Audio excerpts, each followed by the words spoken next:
सर्वसामान्यांना न्याय मिळवून देणारे हक्काचे चॅनल DSP न्यूज नेटवर्क। संपूर्ण महाराष्ट्रातील बातम्यांसाठी चॅनलला लाईक करा, सबस्क्राइब करा आणि शेअर करा। 3 कोटी रुपये लुटणाऱ्या 10 आरोपींना पोलिसांनी घेतले ताब्यात। बातमी येत आहे bureau report DSP news network मधून।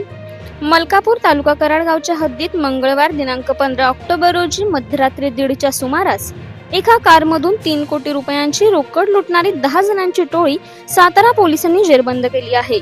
स्थानिक गुन्हे शाखा आणि कराड शहर पोलिसांच्या संयुक्त पथकांनी ही कारवाई केली असल्याची माहिती जिल्हा पोलीस अधीक्षक समीर शेख यांनी पत्रकार परिषदेत दिली। पोलीस अधीक्षक समीर शेख यांनी आरोपींना अटक करण्यात आल्यानंतर साताऱ्यात पत्रकार परिषद घेत माध्यमांशी संवाद साधला। यावेळी ते म्हणाले की यापूर्वी काही आरोपींना अटक करण्यात आली होती। त्यांच्याकडून 2,89,34,000 रुपयांची रोकड जप्त करण्यात आली आहे। मुंबईतील एका पार्टीची रोकड घेऊन जाणारी कार अडवून दरोडा टाकण्यात आला होता।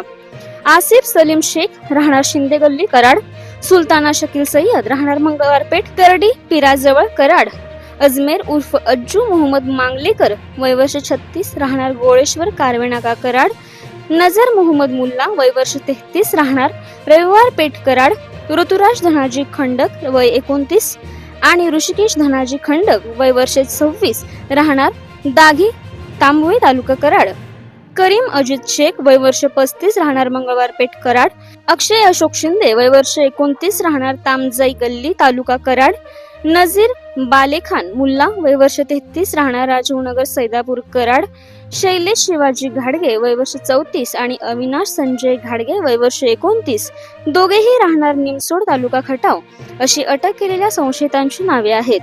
त्यांच्याकडून 2,89,34,000 रुपयांची रोकड, मारुती स्विफ्ट, टोयोटा इनोव्हा आणि मारुती सियाज या कार आणि 2 दुचाकी वाहने जप्त करण्यात आलेली आहेत। संशयितांना न्यायालयाने मंगळवार दिनांक 22 पर्यंत पोलीस कोठडी सुनावली आहे। यातील एक संशयित फरारी आहे। दरोड्यातील उर्वरित 11 लाख रुपयांची रोकड जप्त करणे बाकी आहे। ही रक्कम हवालामधील आहे। सक्तवसुली संचालनालय, राज्य निवडणूक आयोग, प्राप्तिकर आणि GST विभागांना या प्रकरणाची खबर देण्यात आलेली आहे। या रकमेची खातरजमा सर्व पातळ्यांवर करण्यात येणार असून या मागील सत्य लवकरच जनतेसमोर आणणार आहे, असे पोलीस अधीक्षक समीर शेख हे पत्रकार परिषदेत म्हणाले।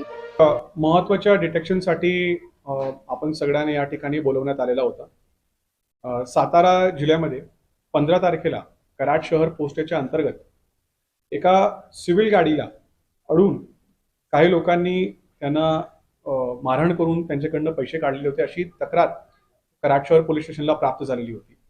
त्याच्यामध्ये रात्री 1:15 वाजता ही घटना घडलेली होती आणि याच्यामध्ये जवळपास 3 कोटी रुपये याच्यामध्ये घेतलेले होते काढून आणि या लोकांना मारहाण देखील झालेली होती। त्वरित त्याचा तपास सुरू करण्यात आला। याच्यामध्ये सगळे जी यंत्रणा आहे ती तात्काळ आम्ही हलवली। याच्यात त्या एरियामध्ये टेक्निकल जो तपास आहे तो टेक्निकल तपास करायला आम्ही सुरुवात केली। विविध प्रकारचे कॉल्स वगैरे सगळे आम्ही चेक केले। याच्यातून आम्हाला पहिला आरोपी सापडला। हा पहिला जो आरोपी होता त्याला ताब्यात घेतल्यानंतर त्यांनी आम्हाला ही जी संपूर्ण हकीकत आहे त्यांनी सांगितली। काही लोकांचे नाव त्याला माहिती होते, त्या लोकांचे नाव त्यांनी सांगितली। त्या लोकांना मग आम्ही त्यांच्या शोधामध्ये लागलो। तपास खूप क्लिष्ट होता कारण आरोपी खूप जास्त होते आणि बॅकएंडमध्ये अजून एक तपास आम्ही चालू केला होता। त्याच्यामध्ये ह्या आरोपींचं अजून काय लोकांशी संबंध होता का त्याची माहिती आम्ही काढत होतो। तर याच्यात असं दिसून आला की ह्या आरोपींनी ह्या गाडीवर असलेले जे ड्रायव्हर आणि त्यांच्या सोबतचे जे असिस्टंट आहे त्यांना एका महिलेच्या मार्फतीने त्यांनी संबंध स्थापित केले होते आणि यांचा वापर करून त्यांनी ह्या लोकांची सगळी माहिती स्वतःजवळ त्यांनी ठेवलेली होती।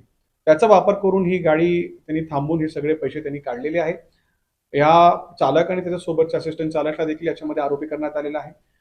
ह्या घटनेमध्ये ज्या आरोपींचा समावेश होता सगळेच आरोपी याच्यामध्ये आता आपल्या ताब्यात आहे। मात्र अजून 2 आरोपी किमान असे आहे जे अजून फरार आहेत। त्यांना आता सध्या आम्ही ताब्यात घेण्यासाठी आमची टीम बाहेरच आहे।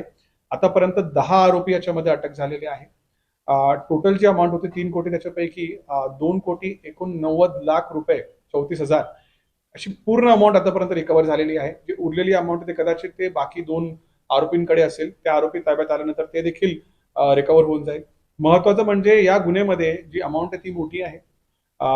त्याचबरोबर हे या पिरियडमध्ये सापडलेले, त्यामुळे आम्ही वेगवेगळे जे एजन्सीज आहे, त्याच्यामध्ये इन्कम टॅक्स असेल, जीएसटी असेल, ईडी असेल, सगळ्यांना आम्ही त्याची माहिती देतोय आणि त्यांच्या सोबत एक संयुक्त तपास करून त्याच्या मुळापर्यंत जाण्याचा आम्ही प्रयत्न करतोय, जेणेकरून याचं खरोखर याच्यामध्ये अजून काय वापर करणार होते ह्या पैशाचा, याचं देखील आम्हाला माहिती प्राप्त होईल. तपास मध्ये जे आरोपी आहे त्यांचं सध्या ते पोलीस कस्टडीमध्ये आहे. पोलीस कस्टडी संपल्यानंतर लवकरात लवकर चार्जशीट कोर्टात दाखल करून या आरोपींच्या विरुद्ध एक स्ट्रॉंग केस बनवण्याचा प्रयत्न सध्या सुरू आहे. तर ही कोणाच्या सांगण्यावरून ही कॅश ट्रॅव्हल झालेली मूळ मालक कोण आहे? गाडी जो मालक आहे तो मूळ कराडचाच आहे. तो सध्या आम्ही त्याला तपासमध्ये घेतलेला आहे. त्याच्याकडून आम्ही माहिती घेतोय.